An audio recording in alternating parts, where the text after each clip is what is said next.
I made mistakes building my agency that cost me years. If you're building a business right now, I don't want you making these same ones. Hi, I'm Tristan McGowan. I own a 7-figure lead gen agency I started when I was 18, and today I'm gonna walk you through these 5 mistakes that completely changed the course of Fifth Element.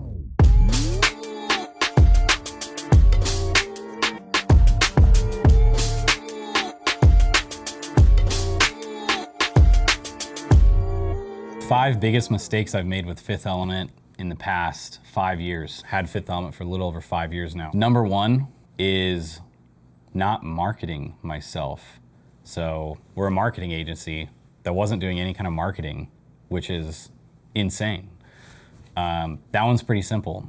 It took me all 5 years to really essentially feel how important this is, that I need to put myself out there and find future opportunities, because once you start getting momentum, I think people forget, myself included, the success that you're having today is coming from the work you did 6, 9, 12 months ago, maybe even a couple years ago. So you have to be constantly, I mean, it sounds so incredibly simple, but like constantly drumming up opportunities for your future self, because by the time that you feel the dip and you feel the slump, it's not that it's too late, but it's almost that it's too late, because then all the effort that you're gonna put in to get yourself out of that valley is gonna pay off later, and you're gonna be in that valley for longer. So I should have taken a much more proactive approach in marketing ourselves, and I always got so caught up in delivery and client success that I never stepped back and really like worked on the business from that level. When did you finally kind of start marketing yourself? Like right now. We we've put effort into like going to events and things, which have honestly had the biggest ROI for us, for our niche, going to these franchise events and mixing it up with our actual current and potential customers, our clients in person, by far the biggest ROI for us. That's just because of our niche. I'm not saying it's gonna work for everybody in everybody's agency, but given our niche, it doubled us. One of the events we went to doubled us literally overnight. But I'm only saying that because I never had the experience of doing our own ads, doing our own cold outbound and drumming up business that way, so that's all I know. I think there's a huge opportunity for getting business in these other channels that I should have been taking advantage of that I wasn't. So that's the number one thing. Honestly, my number one thing is I should have been marketing myself from day one. I think in day one, you have these fears that you're not good enough, you don't know what you're talking about. None of that matters. It mattered to me so much. There was all this pressure, you know, and it's like, fake it till you make it from day one, because no one knows and they don't even care. You're only gonna get told no. So it's like, you don't really have much business to lose in the beginning. You should just go for it and go for everything. That leads me into my second biggest mistake, which is kind of similar to this, but having no client acquisition system. I've had no client acquisition engine ever, like no sales engine, primarily because I wasn't doing any marketing to get opportunities in the first place. I was very passive in my approach, always frustrated in where am I gonna get the next business from, but what would happen is I would out of nowhere get a large wave of referrals from our brand partners or from other franchisees, and delivery would break, onboarding would break. That's not one of my 5 mistakes that I'm talking about today, but if I could add a 6, it would be mastering onboarding earlier. It is my very first client I ever got told me that the most important thing I'll ever do is build a bulletproof onboarding process for my clients. And I was like, yeah, I don't even get clients. I don't even know anything about that. And now 5, 6 years later, I look back and I think, oh my God, this guy was right the entire time, because when it rains, it pours. You will get the opportunities. And if delivery breaks, like it did for me multiple times, it stops you. And that's when you stop looking for more opportunities, because your onboarding broke. And now you're just trying to get campaigns live for the people that are coming in and making sure you're impressing them and you're having a good relationship with them and good client success. And what happens is your marketing, your client acquisition shuts off, which then affects you 6 months later, because all the business you would have drummed up is now not coming in. And instead of your business looking like this year over year, just a steady incline, you're going like this the whole time, which is what I've experienced. And if I could go back, I would do it completely different from day one. The third mistake is not documenting wins or testimonials early enough. So even with just one client, you could find wins. And from day one, I knew how important testimonials are. One of my brothers who owns a construction company does a really great job at capturing testimonials for his projects, but projects are so much bigger. It's less clients, extremely high price, obviously. So he's getting testimonials every year, but it's nowhere near close to the volume that I could have collected them. I knew it was important and I always just forgot. Capturing key wins, testimonials, all of those things are what power future business. So my first two mistakes were not marketing and then not having a client acquisition system as I wasn't marketing. Well, one of the key reasons I wasn't marketing was, one, I was having trouble coming up with my own content for Fifth Element. But two, I had no idea I didn't know how to like share and capture our credibility. Well, it's a lot easier than you think. What we ended up doing at Fifth Element was creating a form in Slack, internal for our team. And anytime we notice just like the tiniest little positive thing, like a campaign ticks up, we get a little bit of good feedback from a client, we submit the form. It's very simple and easy to fill out. It's just a quick screenshot of the ad manager, the dashboard, whatever it may be, the thing the client said in Slack. Screenshot it, put a little bit of info, click submit. And then at the end of the week, we can go back and look at all the submissions. A lot of them are tiny stuff we don't even really want to expand on. Here and there's going to be a submission that, hey, this one actually has a little bit of weight to it. And then you take that, see which client it was for, reach out to the client and said, hey, can we do a 2-minute Google Meet? I'm just going to ask you a couple questions. Maybe we can record it, get a testimonial from you.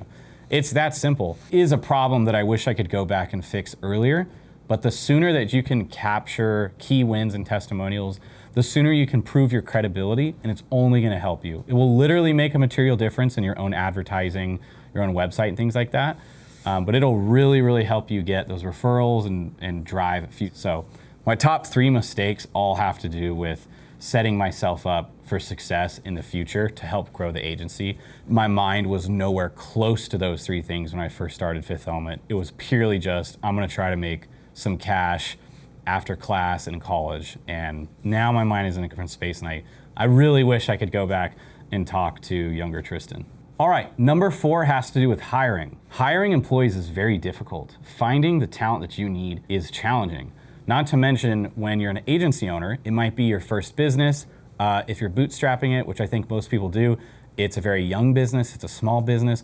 Hiring in a small business is incredibly challenging. Now, there's advantages and disadvantages of hiring in a small business. Simple disadvantages could be things like not enough money to pay for like A+ talent. It's really hard to attract new people when you don't have an office, or maybe you don't have all these benefits, or you don't give them equipment, or there's not a team culture because it's literally just you. We know all that stuff. Then there are other advantages. You could find someone who's willing to grind with you. They could work with you all through the night.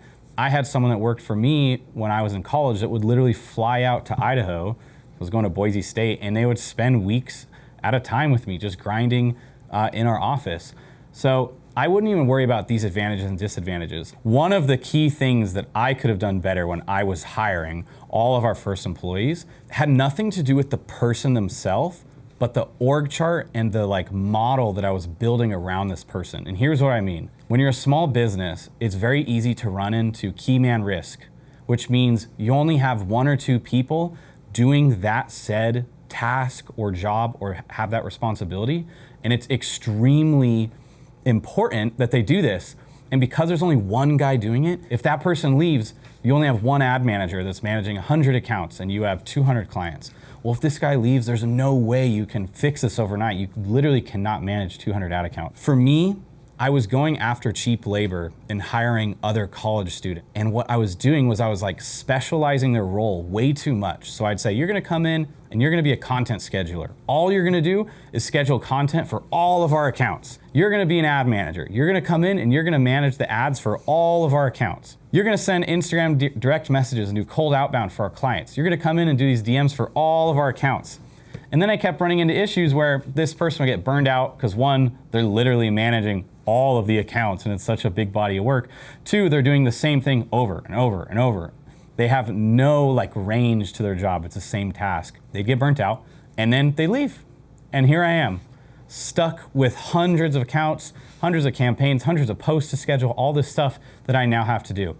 I kept painting myself into the corner and running into key man risk over and over and over. This has a large list of problems or challenges that come with it. But if I could go back and basically find my first few hires, bring people in with the understanding that you're gonna wear a bunch of different hats, buddy. You're coming into work for me. This is my small business. I'm trying to grow this. We're gonna work together, and I'm just gonna teach you a lot. Now, I know that there's risk in that. A lot of people will think, well, now this guy's gonna go off and steal all my clients and steal my business. That's just part of the game. That should not be your number one concern. You should just be concerned about growing your agency. So trying to avoid key man risk at all times, translated into English or different words, means don't hire cheap labor or one person to just do one thing for your entire body of clients.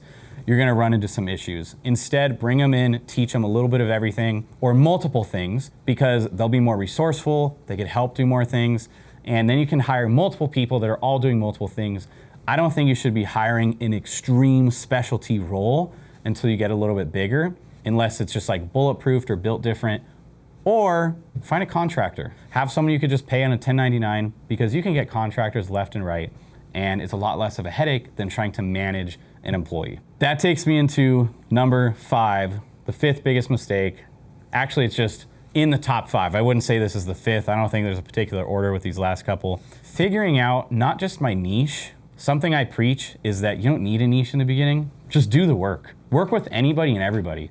Work with like a tire shop, work with a barber, work with a dent, do whatever you gotta do. You're trying to make money, but figure out your offer. You need to figure out your offer rapidly. I took years to figure out my offer. I would just do anything for everybody, which I will still stand by. I think in the beginning, you just need to figure out how to make money. You need to figure out how to deal with objections. You need to figure out how to just talk to people and write a good email. Like, there's all these simple business basics you need to figure out. Start making cash. As soon as you have some kind of predictable income, this doesn't need to be like 80 grand a month. We're talking a few grand, 5, 10,000. Your agency's working, you're actually making money. Figure out your offer. What are you good at? Are you good at meta ads? Get even more niche than that. If you're doing meta e-com ads for this guy, and then you're doing local lead generation for this guy, you can't even get good at it because they're two completely different things. So you need to figure out what your offer is. My offer is we're gonna come in and do local lead generation for you. What I did wrong was I said, I'll do local lead gen for you. I'll do social media management, so I'll handle all of your content scheduling. I'll make you a content calendar. I'll do the content creation. I'm gonna give you content coaching each month. Then I'm gonna collect all that content, do all of the editing, give it back to you so that you can give us feedback, and then we do multiple rounds of revisions. Then I'm gonna take all that content, use it in your paid ads, then I'm gonna use it in your social media. On top of all this, I'm also gonna send outbound messages from your Instagram and Facebook account to do cold DMs to all your prospects. And then I'm gonna help you close those prospects by giving you a calendar that connects to your calendar and help manage your CRM. And then I'm gonna take all this data and put it into a really nice report and give you a monthly formal report. I'm gonna give you written updates every Friday. We're also gonna do a weekly call. Dude, you're pulling your hair out. There's no way. I did that for, I think we got up over like 50 or 60 clients. And yeah, I made a ton of money, but I'm also not sleeping. I'm not enjoying multiple aspects of my job. I'm creating all this key man risk because now I go, I need you to come in and do DMs. I need you to come in and queue content. I need you to come in and just make content. I need you to come in and manage ads. Oh, can you also build all these reports? It's a nightmare. You need to figure out your model and almost not your niche for your clientele rapidly, but your niche for your service. Literally, what do you want to provide it for your service? And then figure out your model, your service model.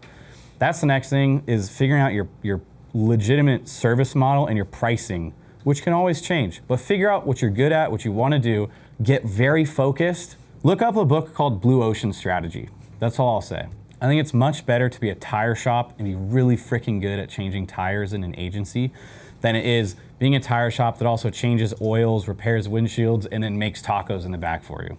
You're just creating all these problems for yourself, and that's something that we are literally getting over the hump with right now in Fifth Element. To leave you with one last thing, if things are feeling hard, you feel like you're going through the mud, it's quite literally the point. All these things that you're doing, this whole journey you're on with your agency, it's really like a story. And a lot of stories, story of life in your business, your career, it only makes sense backwards. So you need to trust the process, try to fail faster, fail early. Like I said, these are 5 mistakes that I've made out of 5 million mistakes. These are the 5 that I thought were most important today and based on the content we've been making previously. But if you like content like this, you like hearing about real growth, my real agency and stuff I'm actually doing day-to-day, stuff I'm dealing with, comment, like, subscribe. I'm gonna be making tons of content like this week over week.